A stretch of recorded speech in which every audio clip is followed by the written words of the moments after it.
sebenarnya hukum pajak sendiri kan masih diperdebatkan. Masih diperdebatkan hukum pajak itu sebenarnya. Jadi kalau nggak salah MUI-nya UAE itu mewajibkan bayar pajak. Justru di negara yang income tax-nya 0, justru malah pemerintahnya mewajibkan bayar pajak. Majelis ulamanya mewajibkan bayar pajak. Nah, tentunya banyak majelis ulama yang biasanya di negara yang memang seperti MUI di beberapa negara lah ya, yang mewajibkan bayar pajak. Kalau nggak salah Mesir juga wajib bayar pajak, Jordan juga gitu ya. Nah, jadi kalau kita lihat ya ini emang kalau bicara soal hukum pajaknya sendiri ya, itu debatable gitu. Itu dari segi hukum pajaknya. Jadi dari awal pun sebenarnya teman-teman yang kuliah di, ya udah sebut nama kampus aja ya, STAN dan lain-lain, itu tidak berarti bekerja di jurusan yang salah juga gitu. Nggak gitu konsepnya. Nah, itu untuk yang hukum pajaknya itu sendiri. Nah, tentunya di Indonesia juga kan Majelis Ulama Indonesia mewajibkan bayar pajak ya. Jadi teman-teman harus bedakan antara bayar pajaknya dan penggunaan pajaknya. Jadi kalau penggunaan pajak itu adalah kezaliman yang dilakukan oleh yang memiliki kuasa ya atas pengelola dana pajak tersebut, bukan kesalahan bukan kita lah yang salah. Kalau misalnya mereka zalim sama kita, ya mereka yang salah, bukan kita. Sementara kita bayar pajak, ulama sebagian mewajibkan, sebagian mengharamkan. Kalau kita mengikuti mewajibkan, berarti kan kita terbayar. Jadi itu harus dipisah tuh. Kita masih tetap wajib melakukan kewajiban kita kalau kita mengikuti pendapat yang wajib bayar pajak. Tapi di sisi lain, kalau mereka zalim, itu urusan mereka gitu. Kita bisa tanda kutip menuntut mereka di akhirat. Nah, untuk kalau misalnya nih ternyata teman-teman mengambil pendapat yang mengharamkan pajak gitu ya, berdasarkan hadis hadis Akse. Hadis Fuchs ya, hadis Iya. Fuchs. Nah, itu hadis Fuchs itu lebih dekat ke pungli, jadi pungutan liar. Nah, seandainya pun MOX didefinisikan sebagai pajak, maka teman-teman yang kerja di STAN bisa bekerja di konsultan pajak untuk meringankan beban pajak dengan tax planning. Jadi masih ada kok kerjaannya gitu, bukan hanya kerja jadi pajak langsung haram.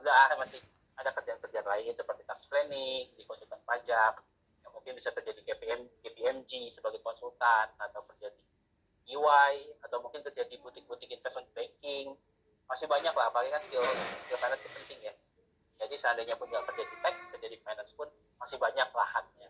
Oke, siap. Itu sih dari saya. Oke, barakallahu fikum. Alhamdulillah terjawab ya Ustaz. Jadi untuk saya ulang ya Ustaz. Jadi untuk hukum pajak sendiri maksudnya membayar pajak ya. Di situ ada ulama yang mengharuskan, mewajibkan, dan ada juga yang mengharamkan. Tapi kalau penarik pajaknya sendiri memang cenderung banyak yang zolim ya Ustaz ya. Betul nggak sih Ustaz? Ya, zalim itu kan urusan mereka, bukan urusan kita. Iya. Kita kan hanya melakukan apa yang wajib atas kita, bayar. Kalau mereka zalim, bisa dituntut di akhirat, bisa dimaafkan, terserah. Pokoknya udah jadi ladang pahala kita. Oke, siap. Jadi tadi ya untuk job-job yang bisa diambil buat orang-orang yang kuliah di STAN yang tadi ya. Oke. Pertanyaan selanjutnya Ustadz, ini kasusnya agak bingung ya Ustadz. Mungkin Ustadz udah sering juga baca postingan saya tentang saya tuh paling anti banget kalau ada kajian berbayar di masjid. Walaupun emang yang saya ngelihat, mohon maaf sekali Ustadz tanpa meremehkan, tapi yang saya ngelihat dari dua pendapat Ustadz Devin dan Ustadz Ahmad Suryana agak beda. Kalau Ustadz Ahmad Suryana tuh benar-benar gak membolehkan sama sekali kajian berbayar di masjid walaupun akadnya di luar masjid. Tapi kalau pelaksanaan kajiannya di masjid itu gak boleh kalau Ustadz Ahmad Suryana. Tapi kalau Ustadz Devin membolehkan asal dilakukan akadnya di luar masjid, gak apa-apa kalau pemberian ilmunya di dalam masjid. Betul ya Ustadz ya? Kayak gitu ya? Ya betul. Ya maksudnya ini kan bukan kajian berbayarnya, tapi dalam tanda kutip melakukan akad ijarah untuk ustadz kajian di masjid kan. Betul. Iya. Nah, silakan Ustadz. Ya kalau kan sebenarnya kan hukum transaksi di masjid itu kan banyak jumhur ulama itu mengatakan makruh. Dan ini saya pelajari juga dari Ustadz Admi Kurniawan, yaitu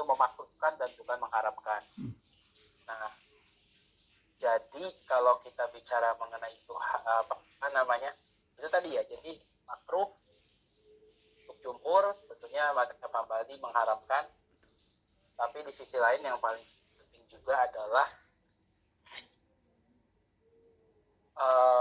bagaimana, karena gini sih, kalau saya, kenapa saya itu justru malah prefer kajian di masjid itu ustadznya sudah diakadkan fee-nya berapa, karena sering sekali, ini saya pendapat saya pribadi ya, dari pengalaman, ustadz itu kalau tidak diikat, lalu kemudian misalnya ada satu kajian ustadz itu dibayar 1 juta misal, itu kan standar bayaran kajian-kajian kantor di Jakarta itu kan 1 juta per kajian. Lalu kemudian ada kajian misalnya di daerah Pondok Indah, di rumah bohir tambang atau bohir sawit misalnya. Dan ini real ya, banyak kajian-kajian bohir tambang sawit itu manggil ustadz kita, ustadz salah. Itu misalnya amplopnya let's say 4, 3, 4, 5 lah. Ya, ini bener ya, ini saya real case aja nih, ini beneran terjadi di bayaran-bayaran segitu. Dan itu semuanya tidak berakat kan. Jadi ustadznya nggak matok, mereka juga ngasih saya nakudelnya gitu kan ya. Tidak ada akad komersialnya. Kalau ustadz ini kita manusia lah, saya manusia, saya juga butuh duit gitu ya. Di sini yang nggak butuh duit siapa gitu, ikan aja makanannya kita beli pakai duit gitu kan. Kita isunya adalah kalau misalnya terjadi seperti itu, banyak sekali kejadian ustadz itu akhirnya mangkir dari kajian yang sebelumnya sudah berkomitmen dengan dia nih untuk mengisi di kajian-kajian yang bayarannya lebih tinggi. Dan itu ya menurut saya memang tidak etis, tapi di sisi lain ada sisi manusiawinya, orang butuh duit ujung-ujungnya kan. Tapi itu adalah akibat tidak diakatkan, kita nggak ada komitmen yang kita sepakati gitu. Mau dibilang oh itu komitmen janji gitu loh. Ya masalahnya janji itu tidak selevel dengan akad. Muamalah sendiri kan kita tahu ada janji dan ada akad kan. Levelnya tuh nggak sama. Kalau akad itu kita punya konsekuensi hukum. Kalau janji itu susah, paling kita cuma bisa ya dosa lu gitu kan. Paling cuma gitu loh. Makanya saya lebih prefer kalau memang kajian ini mau dirutinkan ya, terutama kalau mau rutin dan punya jadwal tertentu, sudah akadkan saja. Jangan kita kabur-kaburan nggak jelas, cuman berdasarkan gentleman agreement, giliran ustadznya kabur, ustadznya bisa alasan aneh-aneh, misalnya oh maaf saya anak ini dan lain sebagainya. Itu yang saya paling nggak serak kalau misalnya ada ustadz di ekosistem kita sekarang yang tidak jelas ininya tuh berapa dan perjanjiannya itu seperti apa. Oke, siap Ustadz. Jadi kalau misalnya ya Ustadz, andai saya sendiri masih sereknya emang sama mazhab Hambali dan pendapat yang disampaikan Ustadz Ahmad Suryana misalnya Ustadz, yaitu emang nggak boleh ada akad sama sekali. Maka itu hanya bolehnya berarti kalau misalnya saya ceramah di masjid, itu hanya boleh dengan akad, hanya boleh tanpa akad, jadi hadiah aja ya gitu ya Ustadz ya? Sebenarnya dia nggak ada masalah kan. Tadi saya bilang takutnya hadiah yang satu lebih mahal daripada hadiah yang lain. Ya nanti jadi gak istiqomah gitu ya. Terus ini Ustadz, saya pernah baca juga postingan Ustadz Abdurrahman Zahir. Jadi beliau sepertinya setuju dengan Ustadz Devin, yaitu boleh-boleh aja di masjid ada akadnya. Tapi katanya kalau emang ada akad sewa menyewa jasa ngajar Ustadz di masjid, maka pemberian amplopnya harus di luar masjid gitu Ustadz. Gimana tanggapan Ustadz tentang pendapat Ustadz Abdurrahman Zahir tersebut?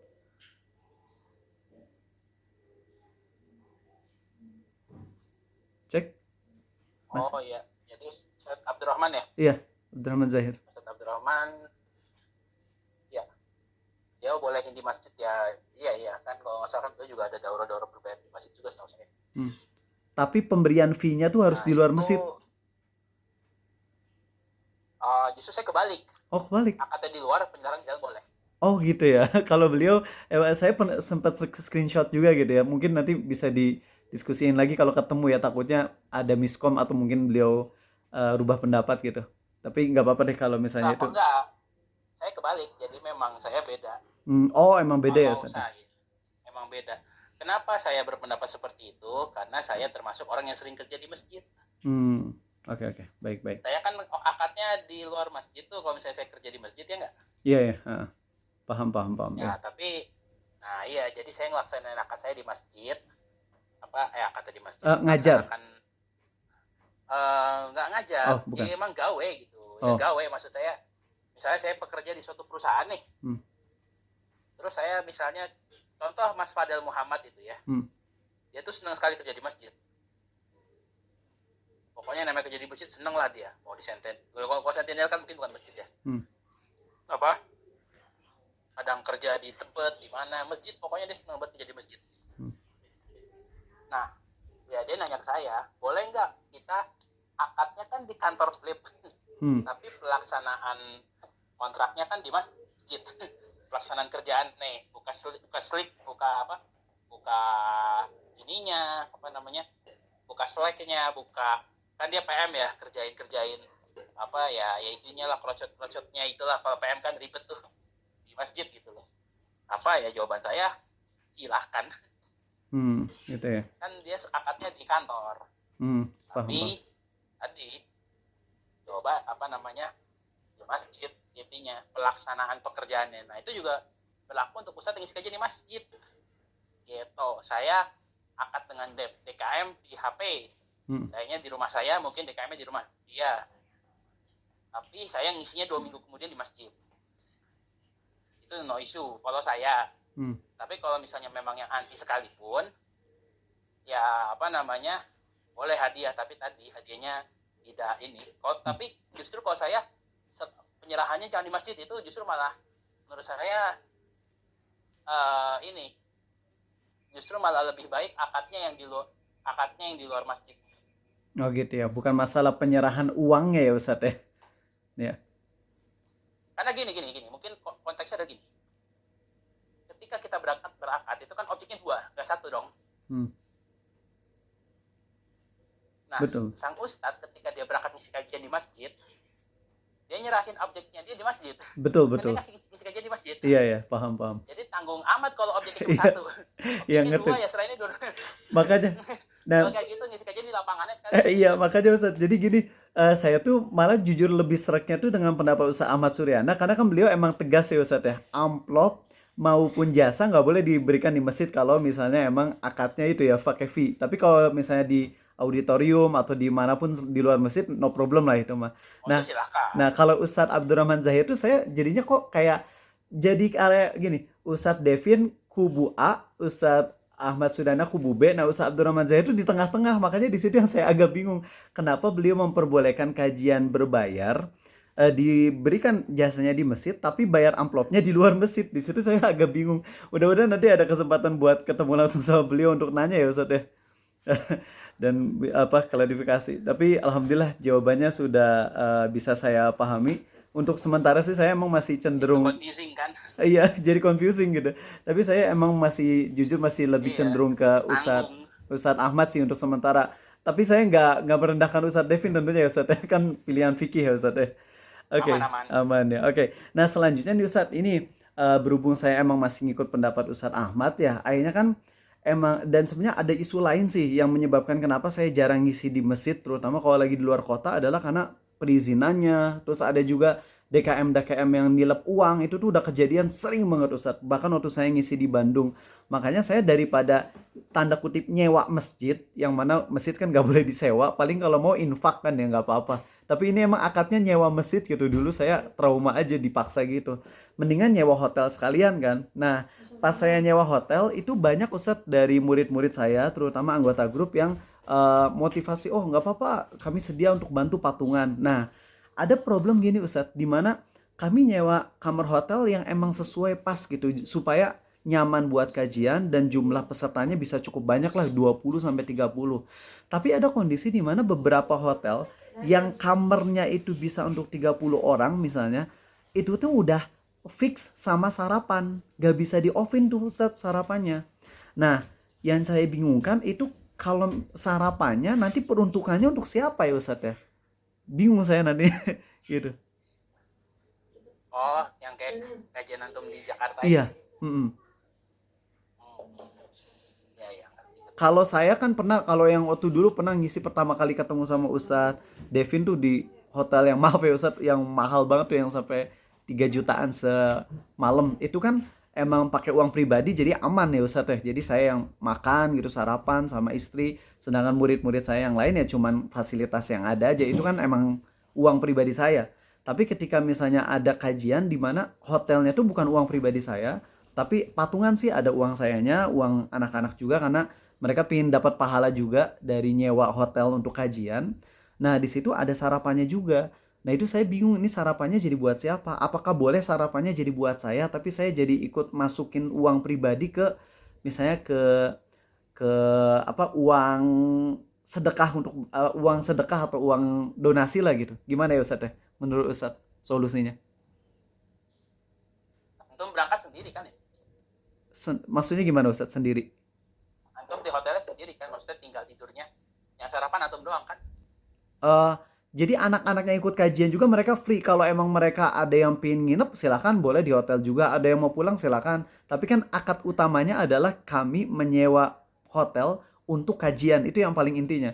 Mau anak-anak pulang, mau saya nggak pakai hotelnya, mau saya pakai hotelnya sama aja.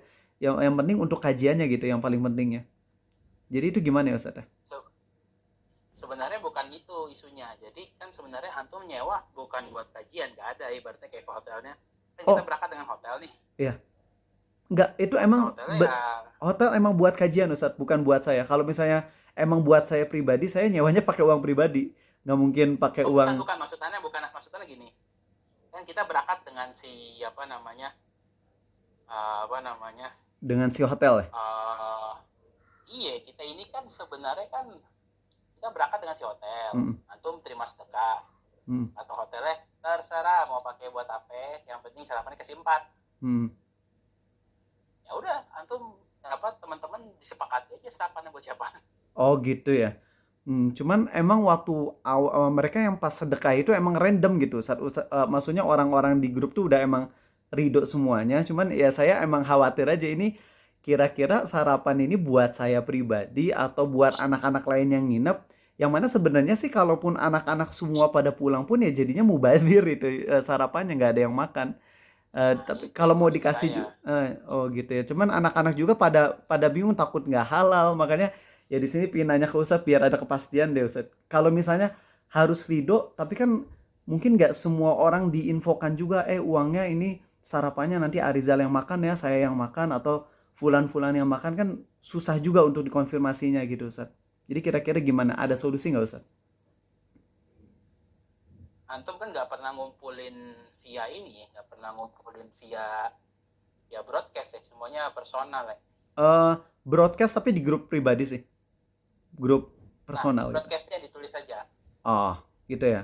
Jadi nanti Jadi di ini broadcastnya ditulis hmm, sarapan satu buat antum, hmm. satu yang tiganya diberikan kepada yang menginap, udah gitu aja. Oh gitu ya. Siap, siap. Jadi kalau udah gitu halal ya Ustadz ya.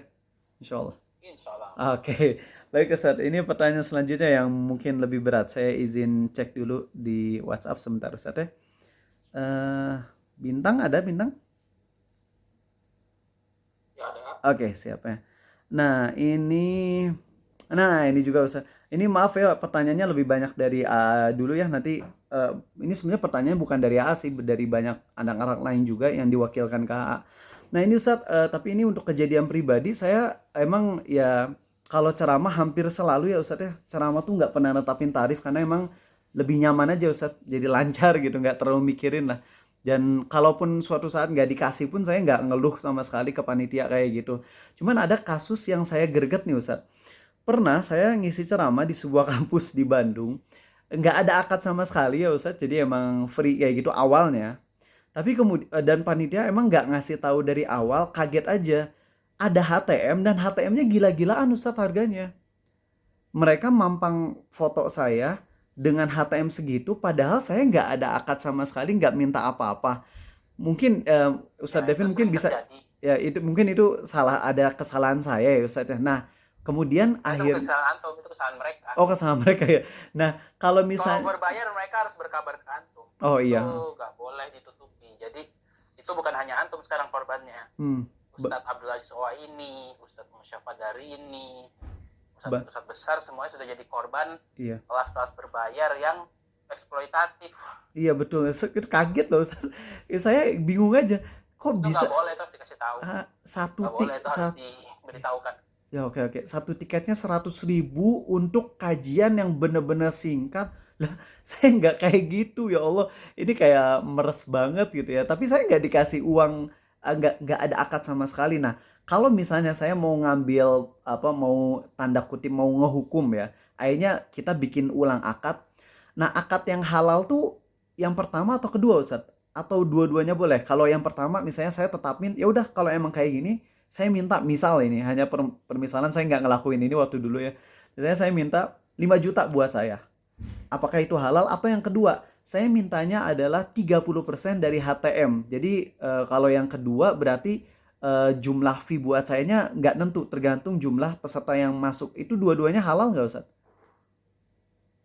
Hmm, Kalau yang pertama netapin langsung duitnya 5 juta. Kalau yang kedua 30% dari HTM. Gitu. Padahal kan HTM tuh berarti masih kotor bebas, ya. boleh aja. Oh, dua-duanya boleh ya? Dua-duanya boleh, boleh. Hmm, Ya, antum bisa pilih stance lah ketika terjadi seperti itu. iya. Antum mau minta fee-nya boleh, mau minta bagi hasil silahkan, terus gak jadi ngisi kan ini kan pelanggaran di awal, jadi antum bisa minta apa perubahan persyaratan. Oke, siap-siap. Kalau ini Ustadz, nah yang Ya saya... ada juga Oh, yang malah kebalik, saya nggak mau ngisi kalau misalnya gak gratis. oh ya ada. Ada yang kayak gitu juga.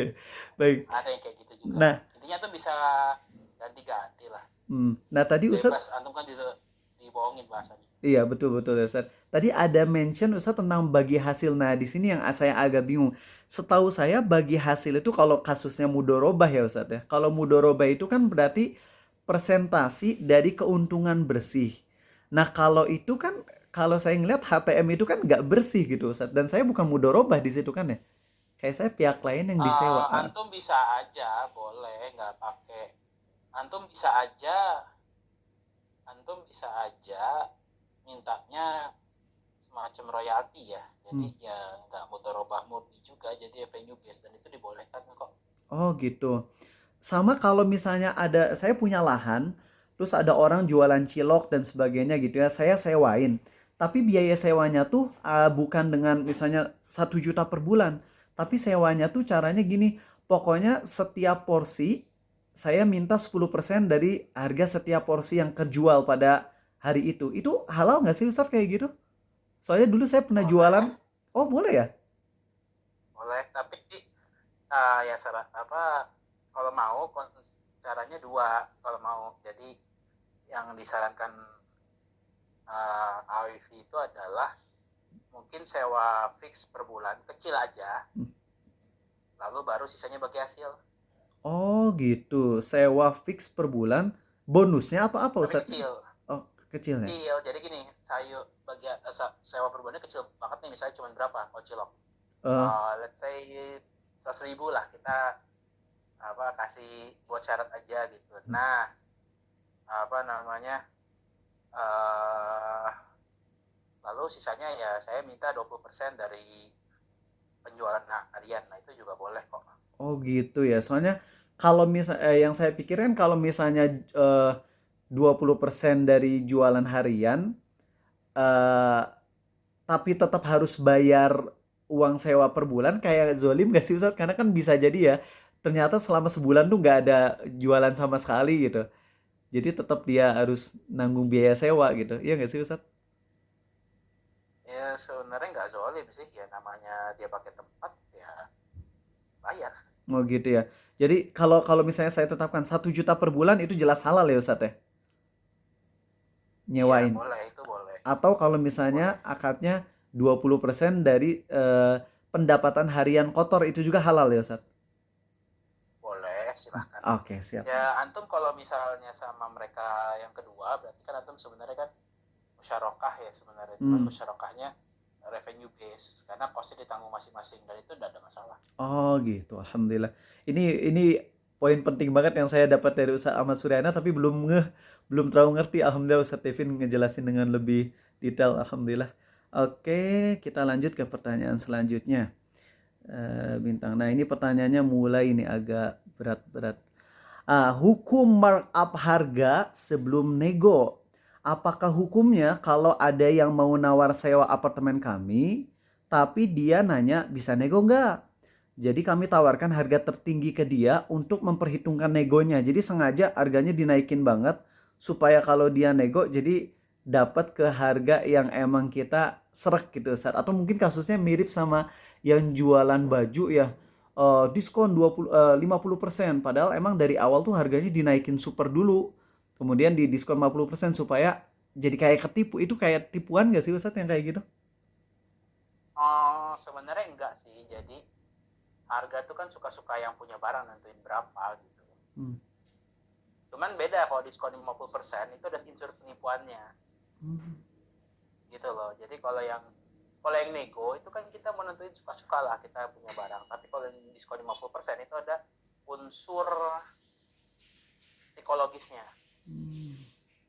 Contoh misalnya kenapa Nabi melarang bayi najis ya, yang ada tanda kutip penawar palsu, karena itu ada unsur penipuan reputasinya. Jadi dia tidak menggambarkan sesuatu yang seharusnya lah gitu.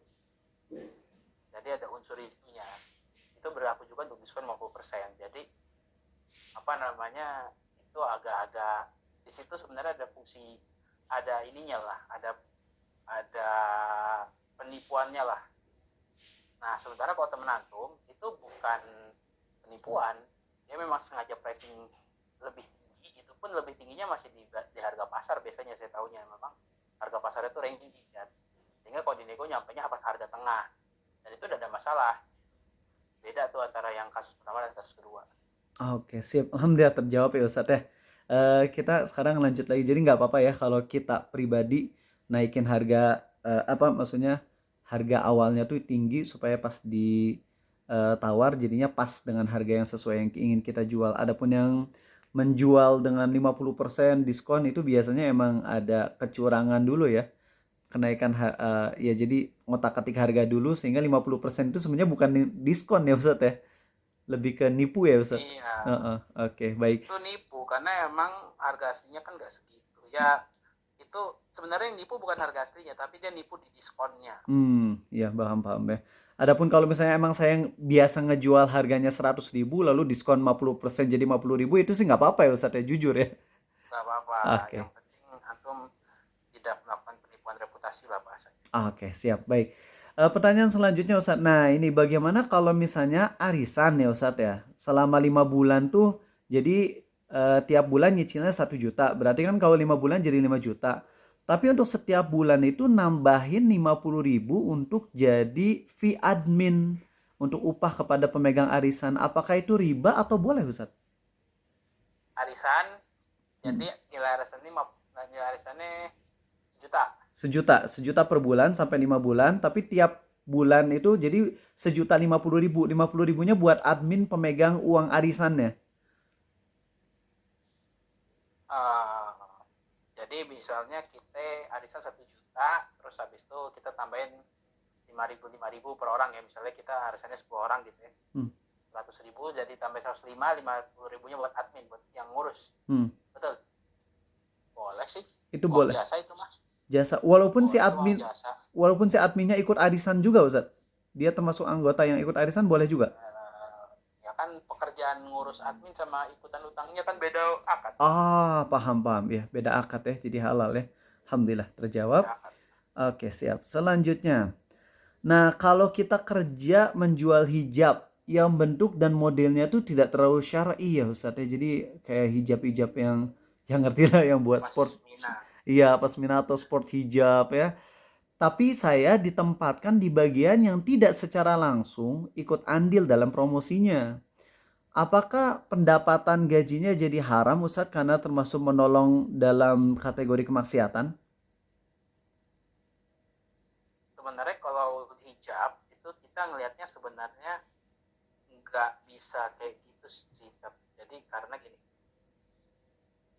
sekarang itu kan banyak sekali orang tidak berhijab ya.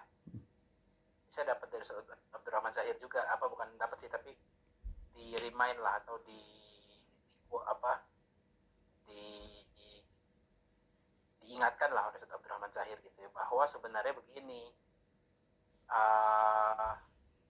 kita itu kadang suka lupa kalau hidup itu transisi kan. Rasulullah aja syariatnya baik yang datang dengan transisi. Riba itu ayatnya 4 kali turun, nggak nggak langsung riba haram, enggak, itu 4 kali turunnya ayatnya gitu, belum dengan hadis-hadis lainnya gitu loh. Jadi dan bahkan ayat terakhir yang turun di kita itu kan ayat riba, berarti kan sebenarnya ada beberapa syariat yang memang transisi gitu loh, transisional. Nah, hijab itu sayangnya di saat seperti ini memang butuh yang kita masih menerima yang namanya transisi gitu. Jadi yang seperti dulu sahabiat itu ya, ketika Rasulullah nyuruh tutup kepala, ya gak langsung pakai hijab yang panjang juga, mereka ambil kain apapun yang ada, tutup kepala dulu gitu loh. Nah itu kalau saya ngeliatnya adalah hijab non syar'i, hijab setengah tanggung ini masih menjadi sarana orang untuk berpindah pakaian lah dari hijab yang dari tidak berhijab jadi hijab setengah dulu, nanti harapannya kan mungkin hijabnya bisa lebih panjang dan lain sebagainya gitu. Jadi semoga justru ketika antum fokus di hijab yang mungkin masih setengah syar'i gitu ya, masih bisa mendapatkan pahala membantu umat melakukan transisi. Kalau saya ngeliatnya justru malah seperti itu. Gitu ya. Untuk gaji emang agak susah ditetapkan mungkin ya Ustadz ya? Gaji, ya kalau misalnya kita mengambil pendapat yang Juani seperti itu masih boleh, ya berarti gajinya halal. Gitu ya. Ya. Ini yang saya senang dari Ustadz Devin yang ngasih solusi dan ngasih pandangan lain gitu. Luar biasa Ustadz, barakallahu fikum ya. Jadi gitu ya jawabannya untuk yang hijab non syar'i ya. Mudah-mudahan tetap dapat pahala atas proses transisi itu. Jadi kita bukan menyetujui mereka terbuka aurat, justru kita ingin mereka proses pelan-pelan begitu ya Ustadz ya. Yang penting mereka tutup dulu kan ya. Di luar ada juga yang memang pakai hijab kayak gitu, tapi ya bajunya masih ya gitulah. Iya, justru yang kita kritik malah bajunya. Iya. Bajunya masih yang menunjukkan ya itulah. Ya betul. Oke, baik ya. Sip, ini pertanyaan selanjutnya dari Ashraf ya. Misalnya bilanglah Alan butuh uang cash 100.000. Dia punya saldo di rekening. Sedangkan si Budi ya, memiliki uang 100.000 cash. Ya. Jadi kalau si Alan butuh cash, dia punya rekening saldo di rekening, sedangkan si Budi punya cash 100.000. Nah, dalam keadaan jauh dari ATM, si Alan ini dibolehkan meminjam uang cash dari si Budi. Kemudian selang beberapa lama dibayar via transfer oleh Alan. Kalau keadaannya si Alan transfer dulu ke Budi, baru selang beberapa lama si Budi baru ngasihkan uang cashnya, transaksi seperti ini boleh nggak Ustadz? Ini kayak tukar-menukar uang, jual beli atau apa jadinya ya Ustadz? Kalau gini. Oke, jadi pertanyaannya yang butuh duit siapa nih? Yang butuh duit itu si A ya. A itu dia butuh duit. Yang tidak punya cash. Nggak punya cash. B punya cash, betul. Ini kasusnya gimana ya? Saya nggak gambar kan. Biasanya kan kalau butuh cash itu kan on the go ya. Saya coba ulang ya Ustadz. A dan B aja. Jadi A yang butuh cash, B yang punya uang cashnya. Yang punya cash. Nah, B yang punya cash. Nah, si A ini karena butuh cash, tapi dia tuh jauh dari ATM. Jadi si A ini minjem dulu, ya dia minjem dulu ke B. Ya si A ini minjem ke B. Lalu kemudian setelah itu baru si A transfer ke B. Jadi mungkin yang dipermasalahkan ini takutnya ini termasuk riba nasiah mungkin ya. Padahal akadnya kalau saya ngeliat sih ini akad meminjam ya Ustadz ya. Nggak ada masalah ya. Ya, jadi gini. Jadi kenapa saya nanya agak sakit gitu ya. Karena tadi pertanyaannya gimana kalau misalnya si A transfer dulu, B-nya ngasih duitnya belakangan. Kayaknya di kemana nggak, di kepala saya tuh nggak kegambar. Namanya orang butuh cash kan ya on the go, on the time gitu ya. Maksudnya kalau misalnya ada waktu mah mendingan ke ATM aja sekalian. Iya ya. Kenapa dia transfer dulu ya Ustadz ya, baru ngambil uang ya? Iya juga deh Ashraf. Iya, makanya saya nanya nih yang nanya boleh kasih konteks. Bisa nggak Ashraf coba? Gitu loh. Coba Ashraf on mic Ashraf. Kenapa bisa gini? Karena kan kalau A butuh cash ya, A kan biasanya langsung comot aja. Minjem dulu, nanti gue transfer besok gitu. Gitu kan paling. Nah ini kok transfer duluan. Ini kok transfer duluan? Itu gimana, Asraf? Boleh dijelasin nggak? Butuh cash kok di planning gitu loh. Iya, lucu juga ini.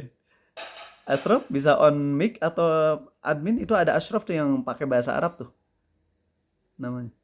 Atau mungkin Asraf udah lupa ya pertanyaan sendiri. Halo Asraf, aman? Lagi ngetik atau mungkin Asrafnya ketiduran ini? Gak udah deh, kita move dulu ya ke pertanyaan selanjutnya ya Asraf ya. Maaf ya Asraf.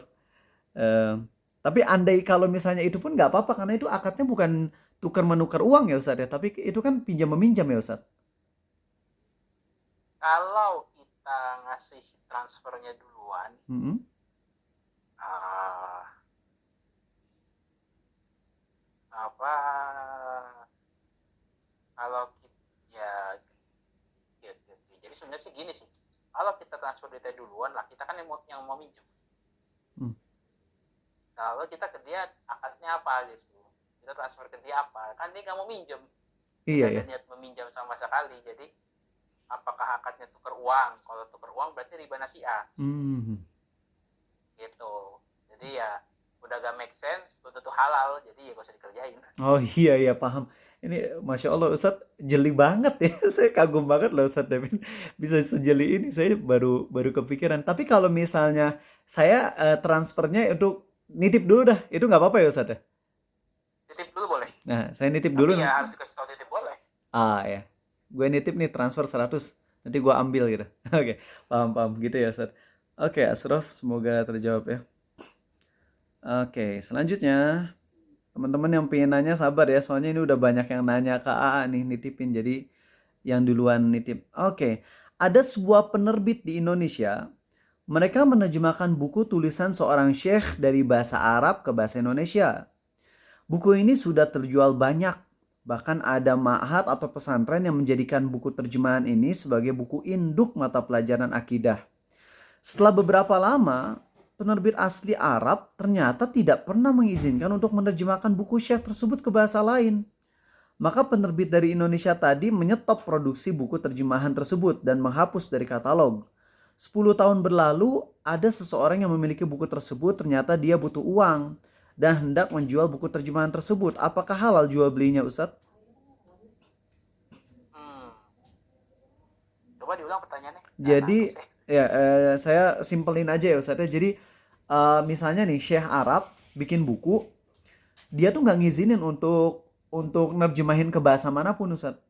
Tapi orang Loh, Indonesia inisiatif bikin terjemahannya terus dijual selama 10 tahun udah dijual tanpa izin di awal. Dan waduh. setelah ketahuan baru akhirnya perusahaan nyetop. Tapi ada beberapa orang yang sudah terlanjur beli buku tersebut. Dan karena dia lagi butuh uang, akhirnya bukunya mau dijual ke orang lain. Buku terjemahan tersebut tuh Ustadz. Yang sebenarnya nggak legal ya, Oh, dari penulis aslinya aja nggak ngizinin gitu. Itu gimana ya Ustadz ya? Udah terlanjur aduh, soalnya. gimana ya? 10 tahun udah Itu, terjual kemana-mana itu bukunya. ya itu, waduh, waduh, itu gimana ya? Waduh, repot itu. Aduh, Terus BU-nya jual buku ke orang lain. Lah itu kan bukunya nggak boleh didistribusikan. repot Jadi ya. itu nggak boleh dijual juga. Wah, Nggak boleh, itu nggak boleh dijual. Karena kan tuh bukunya sebenarnya awalnya kan tidak boleh didistribusikan. bahkan diterjemahinnya aja nggak boleh Ustadz. Terus dijual lagi. Itu perusahaan selama 10 tahun jualan itu berarti dia harus mensucikan hartanya semua ya. Dengan memberikan kepada syekh penulisnya ya Ustadz. Izin ke syekhnya maunya kayak gimana? Oh, Tergantung syekhnya. kalau syekhnya udah yang dulu-dulu dimaafkan itu jadi halal ya Ustadz ya. Ya, tapi ya biasanya paling dia apa, bahkan mungkin siapa tahu ada yang bilang tarik semuanya dari peredaran. Nah itu yang pusing, sakit kepala kan. Gitu ya. Terus masalah duit yang terlanjur profit dari itu harus dibalikin, harus disucikan berarti ya Ustadz ya. Ya itulah apa, nah itu juga izin ke syekhnya sih, tergantung syekhnya kayak Oh, gimana kan. iya, karena haknya ada pada syekh ya Ustadz ya di situ kasusnya. Haknya ada pada syekh, justru jika disedekain dong, kasih ke dia dong duitnya. Iya. Oh iya, jadi maksudnya disucikan di sini adalah dikasihkan ke syekhnya. Itu cara mensucikan yang benar ya Iyalah, Ustadz. lah itu kan duit dia. Iya iya. Itu bukan harta haram dengan riba atau gimana, itu maling. Maling ya, iya ya. Paham, paham, paham. Oke. Baik, Ustadz. Itu maling IT. Iya. Oke, selanjutnya. Di tempat kerja, ternyata banyak item-item perusahaan yang dibeli bukan berdasarkan review produk atau harga produk atau kualitas produk. Ya, jadi bukan dengan itu ya, bukan bukan karena review, bukan karena harga produk, bukan karena kualitas produk. Tapi item-item yang digunakan di tempat kerja ternyata itu masih ada hubungannya dengan karyawan yang punya kesempatan buat masukkan item. Contoh, perusahaan membutuhkan laptop.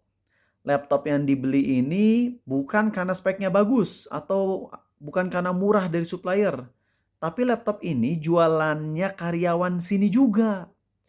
Tapi karyawan ini pakai nama orang lain tujuannya untuk mengelabui supaya nggak disangka ini barang jualan dia. Atau ada supplier yang ingin, itu gimana Ustadz? Sampai situ dulu Ustadz. Aduh, orang procurement-nya kudu hati-hati. Segitu ya. Orang procurement-nya tahu nggak itu?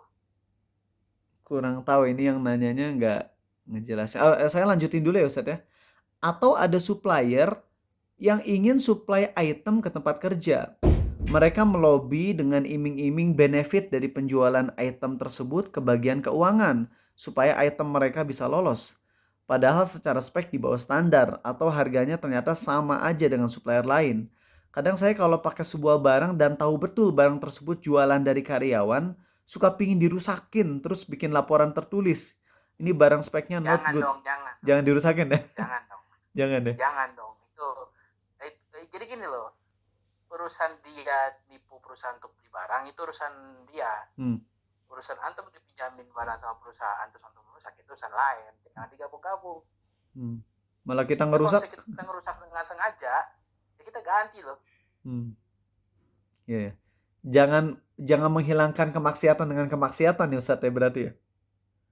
Iya, dan itu nggak menghilangkan kemaksiatan kok. Kantornya makin rugi. Iya ya. Betul ya, jadi makin. Ya, iya benar-benar. Itu ya. Biarkan masalah itu muncul ketika memang dia muncul. Jadi misalnya laptop nih dikasih kurang bagus buat editing, ya ntar juga yang ngamuk kan orang editornya. Biarin dia ngamuk dengan aduan yang real, jangan kita malah memanipulasi bikin aduan-aduan asalan. Gitu ya. Oh ya Ustadz, ini pertanyaan penting juga nih. Ada murid saya kerja di pelayaran ya Ustadz ya, dan itu beneran teman-temannya tuh banyak banget yang korupsi. Nah cuman Ustadz, dia mau nggak mau kebagian dari harta korupsi yang teman-temannya tersebut. Dia nggak bisa nolak. Dia nggak bisa nolak. Dan kalau dia, kenapa Ustadz? Sedekahin. Nah, dan kalau dia lapor ke atasan, dia diancam dibunuh Ustadz. Jadi itu emang sedekah aja ya Ustadz ya solusinya ya? Ya udah sedekah aja, karena itu biasa terjadi paling gak enak tuh di orang finance. Kenapa? Jadi gini, isunya adalah PNS itu nggak bisa asal resign. Jadi teman-teman harus tahu kalau PNS itu bisanya resignnya minimal sekali 8 tahun setelah penerimaan lah ya. Jadi yang misalnya keterima Oktober 2025 kemarin itu pelantikan terbaru itu baru bisa resign 2033, bayangin coba. Wow. Itu perusahaan mana yang karyawannya nggak boleh resign 8 tahun gitu. Jadi 8 tahun di Indonesia baru bisa pensiun dini. Nah, masalahnya itu banyak sekali orang-orang di bawah yang ditekan oleh di atas. Dan dia nggak boleh keluar. Gitu loh. Kalau misalnya ngelapor, dihajar kan. Betul. Kalau di sisi lain nggak bisa keluar juga gitu loh. Mau resign nggak bisa, mau ngelapor malah hidupnya terancam. Ya kita hanya bisa banyak-banyak doa. Masya Allah. Iya. Oke. Ini penting banget. Makasih Ustadz ya. Kasihan emang Ustadz banyak yang kayak gini Ustadz di mana-mana ya Allah.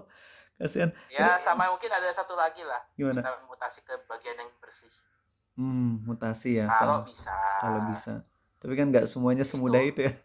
Ya soalnya. Iya makanya kan nggak segampang itu.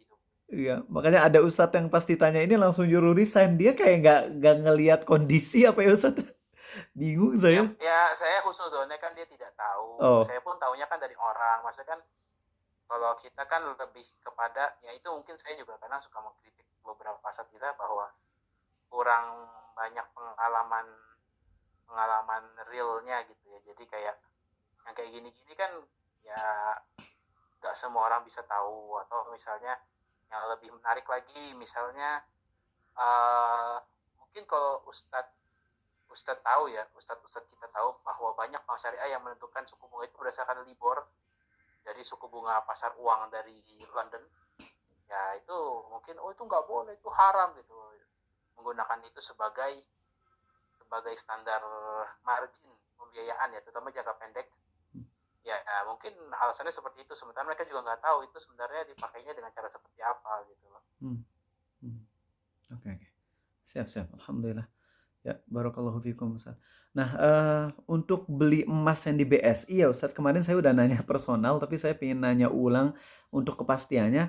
Yang Ustaz tahu kalau misalnya beli emas di BSI yang langsung per gram gitu, yang nantinya sewa berangkas, itu tuh kalau pas kita bayar di tempat langsung dikasih emasnya nggak sih Ustaz? Atau cuma dikasih Bisa tanda minta terima? tunjukin, Oh, bisa ya? bisa minta tunjukin, nanti masukin lagi ke dalam. Oh gitu. Jadi emang boleh ya. Soalnya saya belum pernah mau nyoba tapi mending yang ke Cimahi aja Ustadz yang Ustadz saranin. Karena lebih murah di situ ya Ustadz. Oh ya ini juga pertanyaannya Ustadz. Kenapa ya Ustadz? Kok bisa beda-beda ya? Jadi pas kemarin saya searching ada Ustadz Fulan nah di Depok. Itu kalau saya mau beli emas 1 gramnya itu 3,2 juta Ustadz. Kalau di tempat yang Ustadz Devin sarankan kemarin itu 2,6 juta. Kalau di BSI 2,8 juta. Nah yang jadi pertanyaan tuh ini kan semuanya sama-sama 1 gram dan emas murni semuanya. Perbedaan harga itu tuh cuman karena keestetikan bentuk atau ada faktor-faktor lain Ustadz. Semisal nanti takutnya jadi susah dijual atau gimana gitu Ustadz. Tahu nggak Ustadz? Mungkin barangkali Ustadz paham. Saya ya sebenarnya itu kan hak prerogatif yang jual ya, Hmm. tapi saya bisa jelasin kalau pemainnya makin gede harganya bisa makin ditekan. Makin murah begitu ya Ustadz? Ya itu Oh. saya punya punya experience-nya di situ. Iya ya gitu ya. Jadi makin dia besar gitu ya, karena yang saya kirim itu kan dia mainnya itu kalau perak bisa ton, Wow. kalau emas bisa kilo. Jadi itu bukan bukan pemain mini lah, Iya. apa bukan toko-toko yang nungguin retail masuk, itu dia dagangnya ke perusahaan. Hmm. Jadi dia mainnya partai besar, makanya harganya bisa jauh lebih murah dibandingkan kalau misalnya yang biasa-biasa, karena dia jualnya hari-hari itu kiloan ke perusahaan, Oh, ke gitu. apa ke treasury PT ya. Iya ya. Iya, oke. Nah itu kalau kita punya koneksi ke yang begitu-begitu itu lebih murah, mendingan beli ke sana. Oh ya, makasih deh Ustadz Devin ya atas sarannya. Dan saya pikir Ya, juga Ustadz, kalau misalnya ini worst case ya Ustadz, worst case ini cuman fantasi aja. Andai bener terjadi World War 3 dan akhirnya uang tuh uang-uang semuanya nggak berguna. Akhirnya kita cuma pakai perak dan emas. Itu perak dan emas ya sama-sama aja kan yang jadi patokan gramnya ya Ustadz, bukan bentuk-bentuknya ya. exactly. Nah, Makanya saya beli perak itu yang cetakannya bener-bener apa kasar. Saya belinya yang kayak gitu, bukan yang bahkan nggak ada kartunya itu perak. Saya belinya ya udah yang bentuknya kotak, itu kotaknya juga nggak rapi, nggak rata, yang penting ada barangnya, peduli amat lah. Masya Allah, baru paham saya. Perak gitu aja ya. Oke, jadi ya, paham lah. Insya Allah buat. Harganya murah banget loh itu, kalau misalnya kita dengan cara seperti itu, kalau itu harganya bisa beda jutaan itu ketika kita beli 1 kilo perak itu, Hmm, dengan kita nggak peduli dengan estetiknya ya, itu iya, harganya bisa jauh banget. gitu ya. Jadi emang sekarang beli emas dan perak mending yang kalau emang untuk persediaan perang dunia ya Ustadz ya mending yang gitu-gitu aja ya Ustadz ya. Iya, karena Hmm. nanti ketika kalau memang ngantum memprediksi hal terburuk seperti itu ya, siapa yang peduli itu cetakan Antam, UBS, mana-mana kalau misalnya ada perang dunia, emangnya itu perusahaan masih ada habis perang dunia, belum tentu juga. Oh iya ya. Siap siap. Oke. Insightful banget ini. Masya Allah. Oke, pertanyaan selanjutnya ini ke-11 atau ke berapa? Oke. eh, Apakah akad di bawah ini boleh Ustadz? Jadi gini, masjid membuka bagi warga yang mau menyalurkan sapi kurban secara kolektif. Maka bisa udunan dengan pilihan 3 juta per orang untuk sapi dengan berat antara 250 sampai 270 kilo. 3,5 juta per orang untuk sapi berat antara 280 sampai 300, 4 juta untuk yang di atasnya. Biaya di atas sudah termasuk ongkos potong, packing, dan distribusi. Bagi warga yang mau mendistribusikan secara mandiri bisa ambil setelah proses packing selesai. Itu boleh nggak Ustadz kayak gitu? Jadi ngejualnya udah sama ongkos jasa. Boleh, boleh. Tapi nggak dijelasin ya untuk jasanya berapa persen, untuk sapinya berapa persen. Jadi emang sepaket aja itu boleh ya Ustadz ya? Boleh. Ya sama seperti kita jual travel umroh kan. Oh iya. Nggak ngejelasin ya Ustadz, takut ketahuan ya marginnya.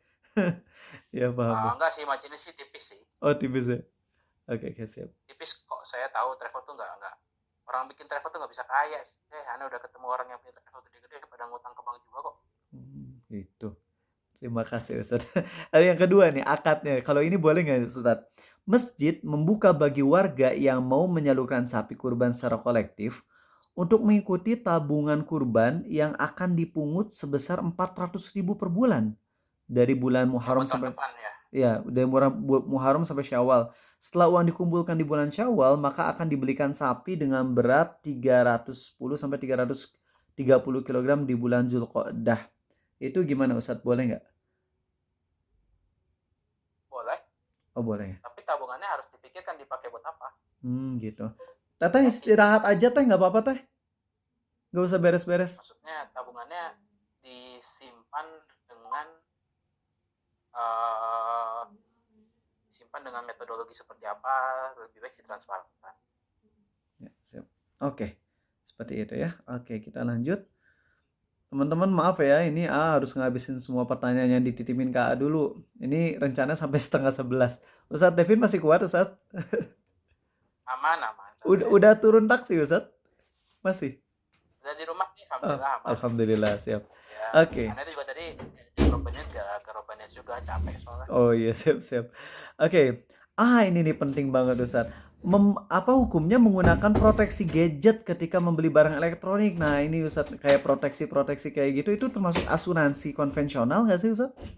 Dan akadnya apa gitu? Proteksi ya. Hmm. Proteksi bentuknya apa? Garansi? Garansi, jadi kalau rusak nanti bisa gantiin kayak gitu. Itu tuh sebenarnya boleh nggak sih Ustadz? Jadi kepikiran sih.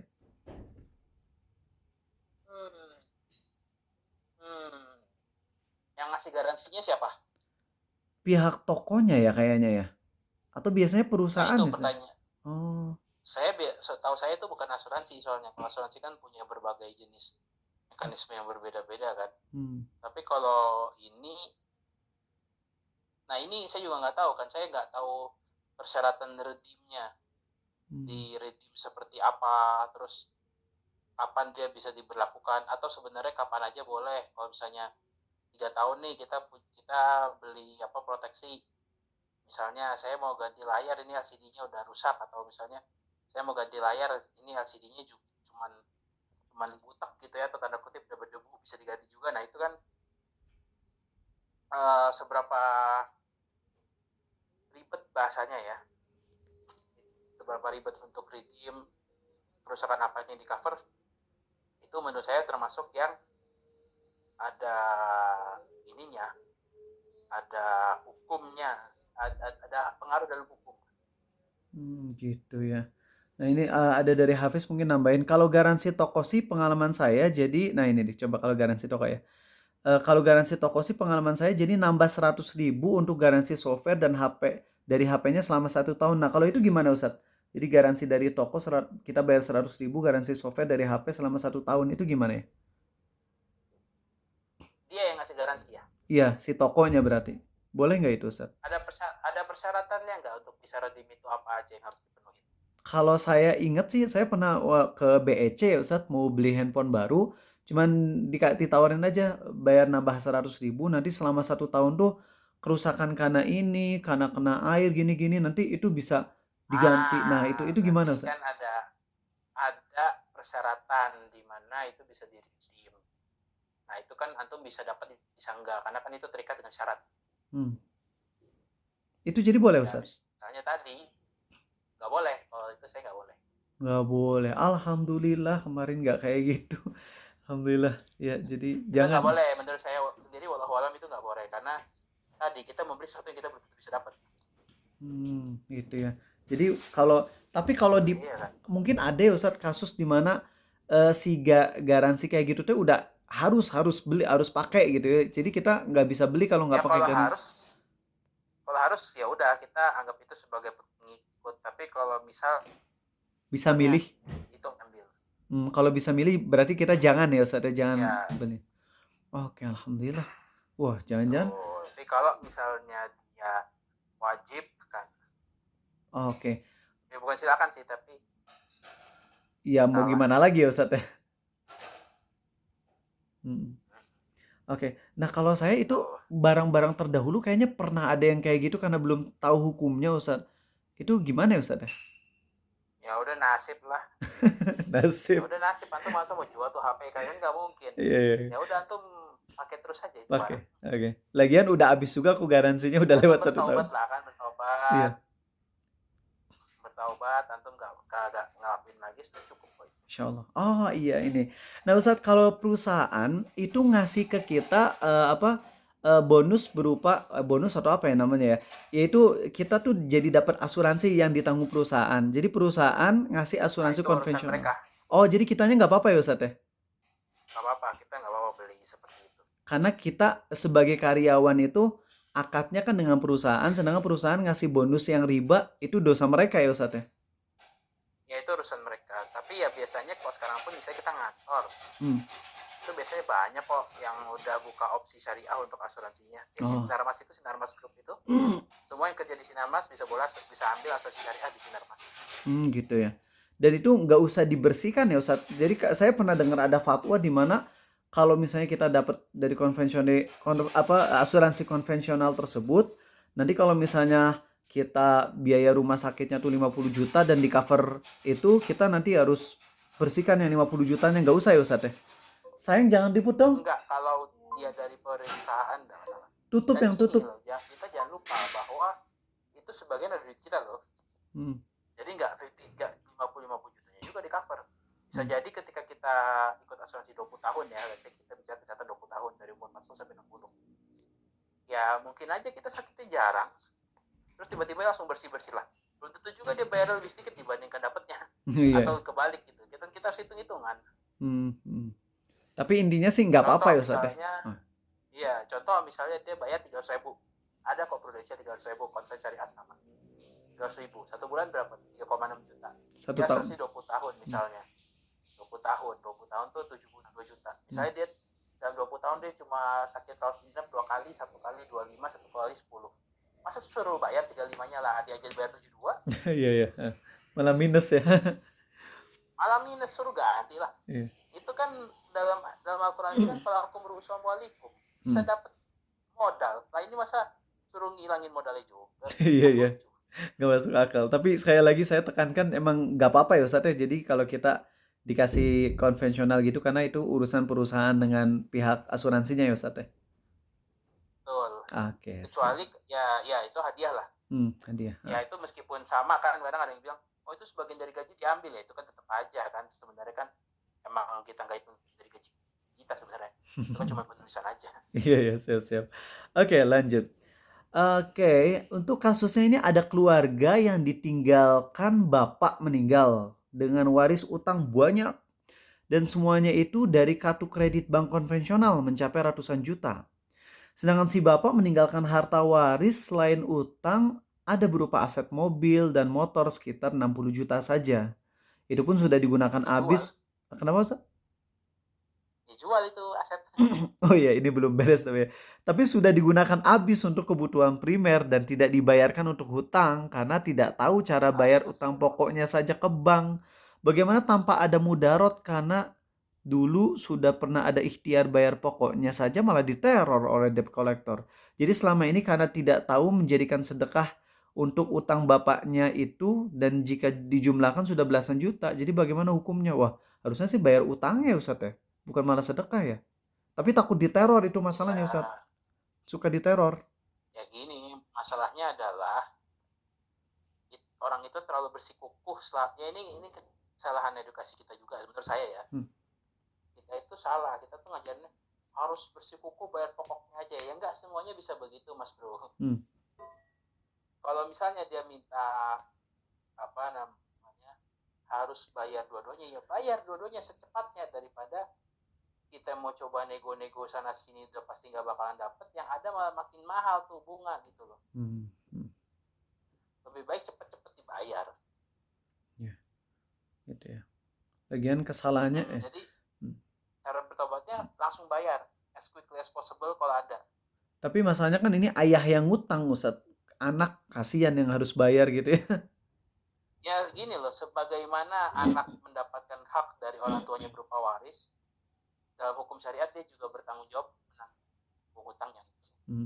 Tapi kan utang yang wajib dibayar hanya utang yang emang sesuai harta yang ditinggalkan ayah ya Ustaz ya.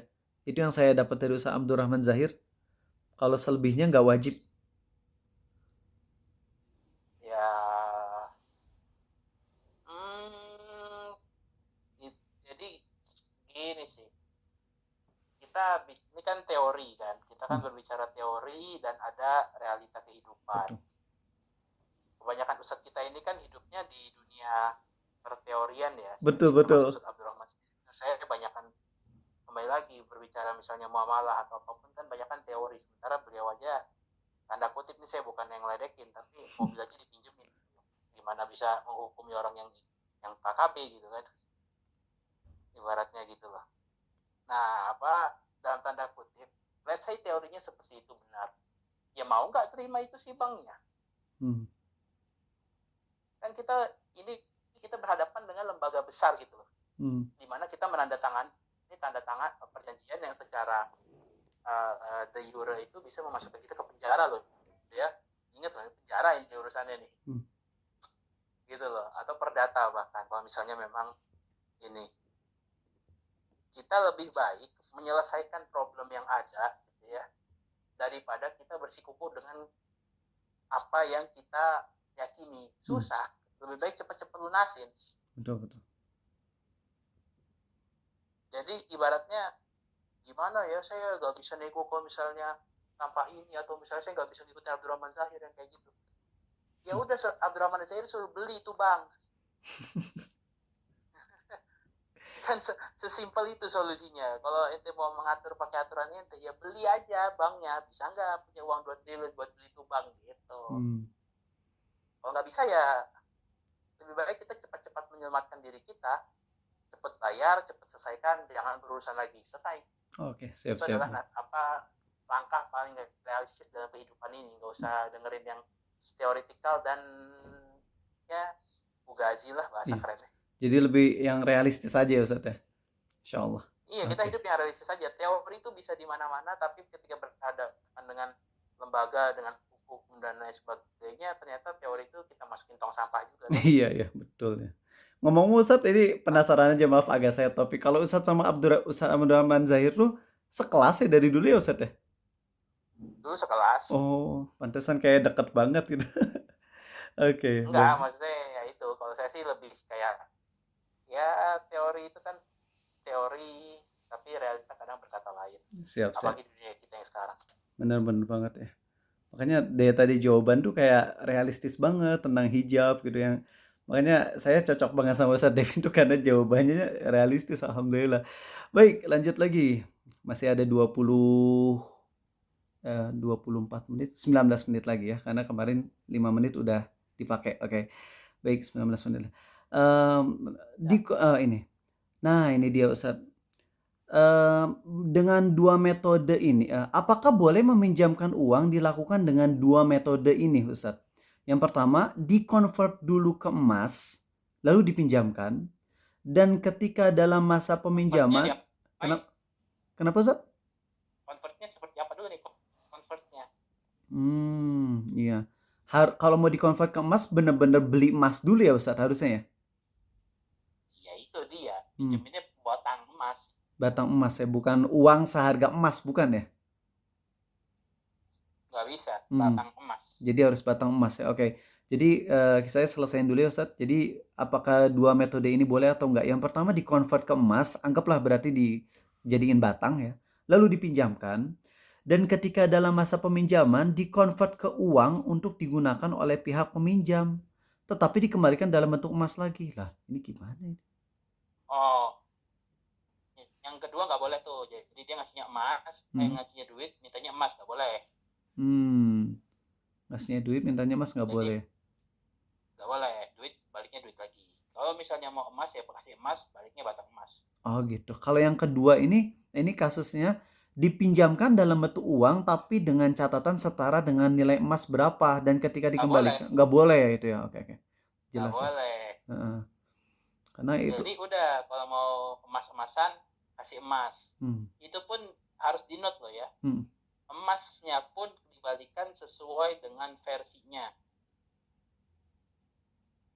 Karena emas itu banyak yang versinya beda-beda. Ada emas yang versi cetakan lama tuh. Itu kan harganya bisa beda berapa ratus ribu tuh per gram dibandingkan dengan emas cetakan baru. Gitu ya. Jadi memang disawain itu ya sudah sampai cetakan kalau zaman sekarang ya. Balikinnya misalnya kita bicara saat emas lama gitu ya. Ya balikinnya emas lama lagi. Kalau susah nemuinnya gimana Ustadz? Atau bisa ya? Saya nggak ngerti soalnya. Bisa. Bisa. Ada toko emas banyak. Oh, oke, siap. Emas lama. Okay. Banyak kok emas lama tuh banyak. Ya kalau misalnya nggak bisa ya berarti baru dinegosiasi gimana nih, saya nggak bisa nyari emas lama. Mungkin solusi terbaiknya ya pakai emas baru dengan berat yang serupa kan. Itu kan yang masih sesuai dengan dalil. Gitu ya. Atau kalau dikurangin aman ya Ustadz ya? Yang asal jangan dilebihin deh. Kalau dikurangin lebih aman setara. Lebih baik kita lebih bayar. Karena kan kalau berat kan memang hadis Nabi kan berdasarkan berat. Hadis Nabi itu kan berdasarkan berat ya. Yeah. Cetakan ini kan memastikan bahwa itu memang benar-benar yang serupa dengan yang serupa. Tapi kalau bisa dikurangin beratnya itu udah pasti nggak boleh masalahnya gitu. Oke. Siap kalau gitu ya. Baik, pertanyaan selanjutnya, apakah semua dosa yang dilakukan dalam pekerjaan berimbas pada haramnya harta yang dihasilkan? Adakah kaidah yang seperti ini? Contohnya, supir taksi bawa perempuan itu dosa, maka hasilnya jadi halal atau haram? Oh, ini sih gimana Ustaz? Kalau mijit itu jelas haram ya Ustaz ya. Kalau mijit lawan jenis itu hartanya haram. Tapi kalau supir enggak ya? Itu ya masalahnya gini sih.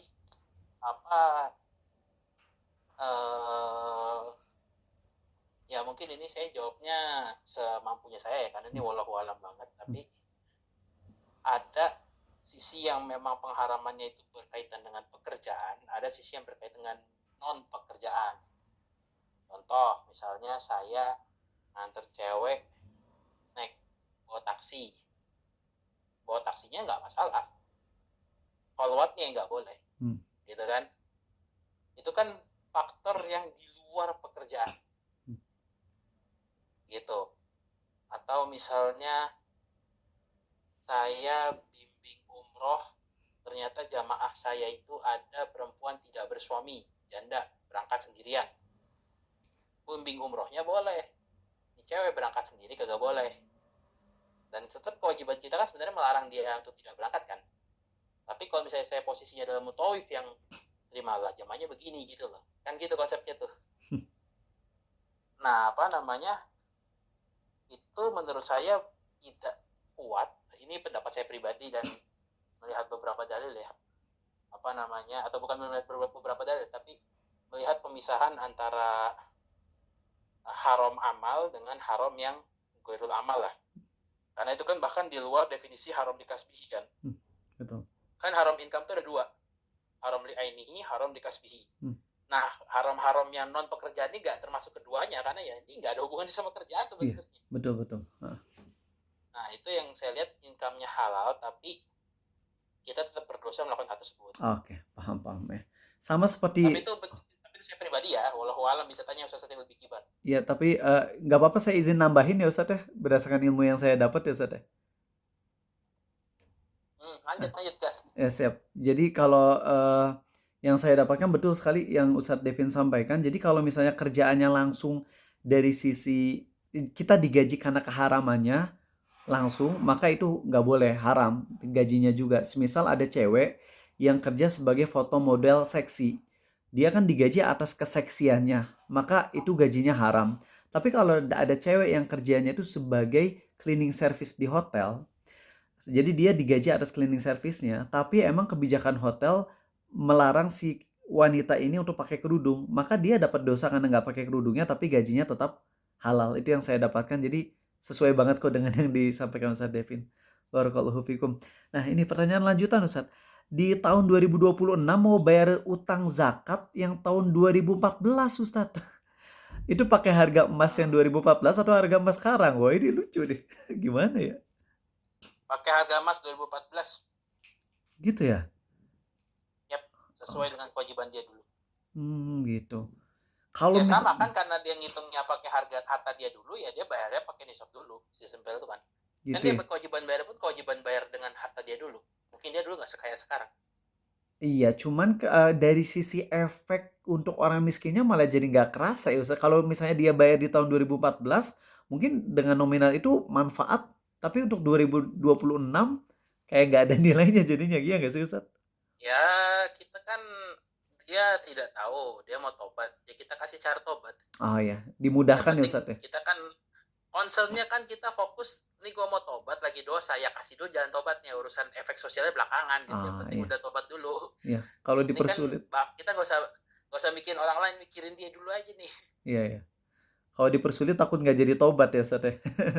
Oke, baik. Ya, Iya, ya iya, makanya udah biarin iya, aja dulu dia iya. dia seperti itu, daripada gak beres gak jadi beneran ayo. Iya. Paling ngasih saran nasihat buat sedekah aja ya Ustaz tambahannya ya. Kalau dia sanggup ya. Oh, nggak usah lah. Oh nggak usah ya. Takut malah jadi Yang penting memberat. dia fokus dulu, dia bayar apa, fokus dulu yang ngitung zakat dia. Oh iya, iya. Saya paham paham paham. Fokuskan effort untuk ngitung zakat dia dulu, nanti Iya.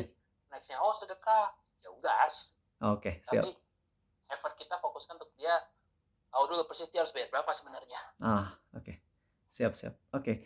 Nah, kasus ini Ustaz ada nih jemaah saya yang konsul tentang zakat, dia nggak bayar zakat selama 10 tahun, tapi setiap tahun yang dia wajib bayar zakat, dia nggak inget tuh pas haul tahun yang 10 tahun yang lalu tuh berapa duitnya.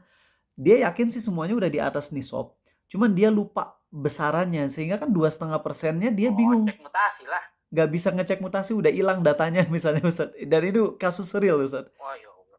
Itu gimana? Apakah pakai duit yang tertinggi atau duit rata-rata aja tuh gimana? Itu saya bingung juga tuh. Nggak bisa ngasih solusi saya. Paling saya bilang kalau mau aman Bisa Kak. diprediksi Oh, prediksi. sebenarnya, saya nggak bisa bilang tidak tahu. Bisa di-effortkan untuk tahu masalah. Oh, masih bisa ya. Bisa hitung, ya minimal bisa dikira-kira dengan income dia lah. Iya deh. Oh iya sih, masih. Misalnya kan dia masih ingat nih gaji dia per bulan setiap tahun itu berapa, jadi kan dia bisa nge-track penambahan kekayaan dia. Dan kalau misalnya ada pengeluaran yang besar pun dia kan dia pasti ingat. Ya. Tapi andai misalnya dia mau bertakwa dan ngambil, udah deh, saya maunya 2,5% dari harta terbesar saya selama ini, itu boleh juga ya Ustaz ya? Kalau emang dia mau gitu. Ya boleh, nggak ada isu untuk untuk nggak ada isu untuk lebih bayar lah, bagus lebih bayar. Oke, siap. Oke. Ini dua pertanyaan terakhir, habis ini teman-teman yang siap nanya hands up aja nanti ya, raise. Tapi kita cuma sampai 10.25, 9 menit lagi insya Allah ya. Oke. Ini dia. Saya agak bingung. Saya ada asuransi kesehatan dari perusahaan. Nah, ini rencananya mau dipakai untuk operasi istri. Awalnya karena mau promil, kemudian ada temuan sehingga perlu adanya operasi kecil. Jadi mau program hamil tapi ada temuan, mungkin ada penyakit gitu ya yang harus operasi kecil. Yang ingin saya tanyakan, jika kita mengakali untuk pengajuan asuransi dengan menghilangkan diagnosa berawal dari promil, apakah diperbolehkan? Nggak boleh ya, ngakalin Nggak ya? boleh lah, kan Oh, dia ngibul. ngibu ya. Dia ini ya, curang ya di sini. Gini, ntar juga ketahuan kok. Lah orang asuransi itu pinter, nggak sebodoh itu gitu ngibul-ngibulin dia. Ntar juga ketahuan kok. Dia punya akses ke data kesehatan di berbagai rumah sakit. Kita mau ngibul-ngibulin dia terketahuan juga. Oh, bahaya itu ya kalau gitu ya. Tapi di sini sebenarnya udah Bisa jelas. ditutup loh polisnya, ayo. Oh, ayo. Kan kita udah bayar terus ditutup polisnya, ayo. Ayo. Yang nanya nih, ayo, tobat. Oke, baik. Beli emas secara online tapi nanti bisa dicetak fisik hukumnya. Ini mungkin yang tadi ya. Oh, gimana tuh, Sat? Kalau Sat? Gimana tuh maksudnya? Jadi Emas nggak bisa dicetak. Emas bisa dicetak. emasnya bisa dicetak, ya, belinya secara online, tapi nanti bisa dicetak. Jadi dicetaknya nanti Ustadz, belum sekarang gitu, belum ada fisiknya. PO apa gimana? PO emas. Hmm. Di bank-bank Kalau emang belum ada nyediain, fisiknya belum boleh. di bank-bank suka nyediain gitu Ustadz. Jadi beli gimana ya? PO ya, itu PO itu. PO ya, pre-order Ada ya. bank-bank yang jadi gini, kita cek dulu dia resource-nya apa reserve-nya cadangan itu numpang ke siapa. Hmm. Jadi kita tahu alasan kenapa dia bisa bisa butuh waktu nyetak. Contoh misalnya dia nyimpen di Antam. Kalau Antam kan memang ada biaya cetaknya karena dia kan nggak semuanya emas cetak. Tapi emas yang masih rough gitu loh. Nah itu kan butuh lah dia punya waktu cetak dan lain-lain. Tapi emas kita ada, nggak pernah reserve itu kurang gitu loh. Nah itu apa namanya itu tidak mengapa. Tapi ada yang memang emas itu masih PO. Itu sering terjadi tuh. Saya apa yang ownernya si Graha Mas Perak itu cerita ke saya, Mas Perak tuh suka PO, bahkan PO bisa 3 bulan. Jadi kita mesen emas gitu, mesen emas, mesen perak gitu. Dan apa namanya ya untuk kita yang retail ya jangan. Kalau untuk mereka itu urusannya emas sendiri karena kan jumlahnya besar. Gitu ya. Oke deh kalau gitu ya. Ya pertanyaan udah. Oh ini ada maaf ya. Nah, kalau manajer mentraktir timnya itu termasuk gulul nggak ya Ustadz? Gulul tuh harta haram. Harta haram. Apa tuh? Jadi Apa? Naktir. Jadi kan kita udah tahu ya gak boleh nerima di luar gaji, yaitu ada kaidah hadayal umali gulul kata Nabi SAW. Nah ini kasusnya kalau ada manajer mentraktir timnya itu gulul nggak? Oh nggak masalah. Nggak masalah ya, nggak masalah. Nggak masalah. Hadaya umal itu dari kalau hadaya umal hadis Nabi itu kan dari penerima zakat kan. Jadi dari customer atau dari pihak ketiga kepada orang dalam. Lah ini kan sama-sama orang dalam. Oh gitu. Oh iya dari customer ya nggak boleh. Ini aduh hampir aja kelupaan tuh. Customer atau lebih parah lagi kan ini kan kalau yang ada umat itu kan amil. Amil ya. Jadi dia pemerintah. Terima dari rakyat untuk ya itu jadi pemerintah terima dari rakyat. Nah itu yang banyak masalah kan itu suap-suap itu kan. Iya ya gitu ya. Itu yang nggak boleh. Ini maaf yang tadi nyala siapa tuh yang ribut? Tolong dimatiin. Ini kasus lagi-lagi tentang PNS ya Ustadz ya. Ini ada satu hampir aja kelupaan. Saya izin bacakan. Jadi gini Ustadz, kasusnya atasan di kantor menghadiri acara pertemuan di luar kota dengan suatu perusahaan. Atasan kantor ini mengajak tiap-tiap ruangan beserta jajarannya untuk mendampingi. Namun karena ada yang mengundurkan diri, jadi slot yang tersisa diberikan kepada atasan ruangan saya untuk mengajak pendamping. Nah, atasan ruangan saya mengajak saya dengan tugas saya selama perjalanan tersebut lebih kurang seperti sekretaris. Kegiatan itu dilaksanakan tanpa diberikan surat tugas. Perjalanannya dimulai sejak Kamis hingga Minggu. Berarti dia jadi harus bolos kerja tuh. Sebelum berangkat, atasan ruangan saya memberi saya uang meski sudah saya tolak. Tapi ini tetap dipaksa. Jadi ini ada kayak atasan perusahaan. Nah sedekahin aja lah itu. Ya, kerja di luar job desk. Itu sering kayak gitu ya Ustadz ya? Perjalanan dinas ya, gitu. PNS itu suka begitu emang penyerapan anggarannya yang hati-hati. Gitu. Jadi emang kita dan saya lagi sebagai kita nggak bisa nolak dan nggak bisa nasehatin kayaknya ya Ustadz pada posisi itu ya kalau kita karyawan ya Ustadz ya. Ya gimana? Itu kan PNS kan. Iya ya. Pasti nanti kita mau nasihatin apapun ya dia nggak bakalan denger anggarannya pasti. Dan karena dia juga tahu dia nggak nyerap pun dimarahin. Ya, itulah penyakit Indonesia. Jadi efisiensi pekerjaan tuh dinilai berdasarkan efisiensi penyerapan anggaran kan nggak make sense. Makin boros makin dinilai. Gitu ya. Oke deh. Ya baik ya. Udah habis. Ini kira-kira ada nggak yang mau nanya tapi 2 menit cukup? Ada? Hands up? Nggak ada? Ya udah kalau nggak ada mudah-mudahan nanti bisa ketemu lagi ya Ustadz. Oh ini nih ada nih satu pertanyaan Ustadz ini terakhir ya. Saya jawab. Misal mau jualan online, saya tidak punya barang yang akan dijual, tapi saya minta izin ke pemilik barang untuk jadi wakilnya. Namun Boleh. boleh ya. Namun ketika ada pembeli, pembeli tersebut mentransfer uang full kepada saya. Kemudian saya beli barang ke pemilik asli. Itu boleh Ustaz? Bukan beli dong itu namanya, kan wakil. Oh iya kan wakil, jadi ngambil ya Ustaz ya. Ngambil. Nih Hmm. Bang, ada mau beli, barangnya kirimin ya. Gitu ya. Terus untuk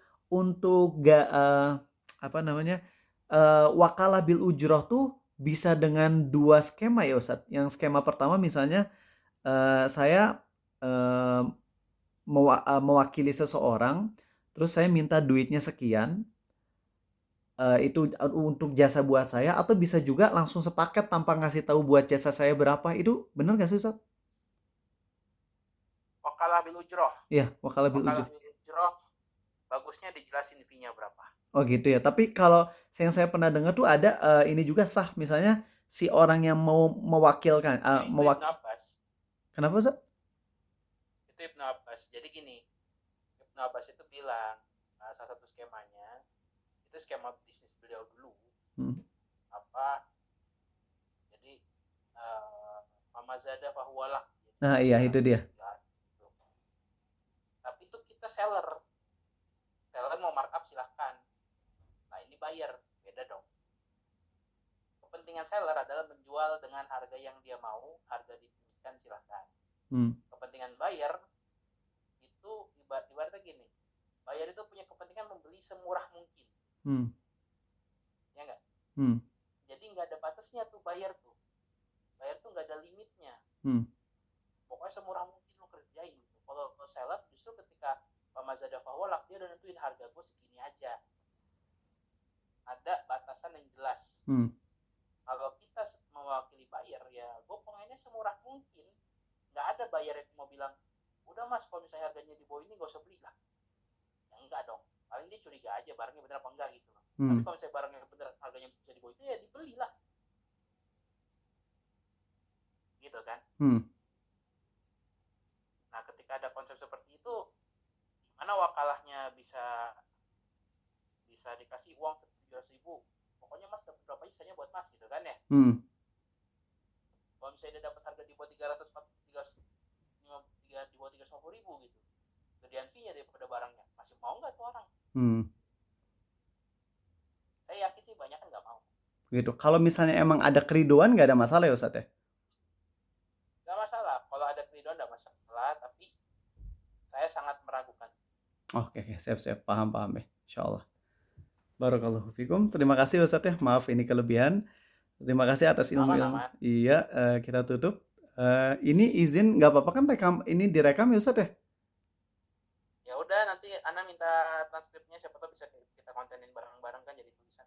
Oke, siap Ustadz. Tapi ini nggak apa-apa Ustadz direkam terus nanti di-share atau ada yang nggak diperbolehkan oleh Ustadz? Boleh di-share boleh. Oke, siap. Baik deh kalau gitu ya Ustadz ya. Nyebut-nyebutnya merek yang aneh-aneh kan. Enggak, aman. Paling tadi yang Ustadz Abdurrahman Zahir, tapi kan itu kan teman Ustadz ya, jadi aman-aman aja ya. Insyaallah. Ya, kalau misalnya gitu tinggal saya ngomong ya lu salah gitu. Aduh Ustadz. Baik, barakallahu fikum Ustadz. Mohon maaf kalau ada salah-salah kata dari saya atau dari teman-teman yang lain. Kita tutup. Subhanakallahumma wa bihamdik. Asyhadu an la ilaha illa anta astaghfiruka wa atubu ilaik. Assalamualaikum warahmatullahi wabarakatuh.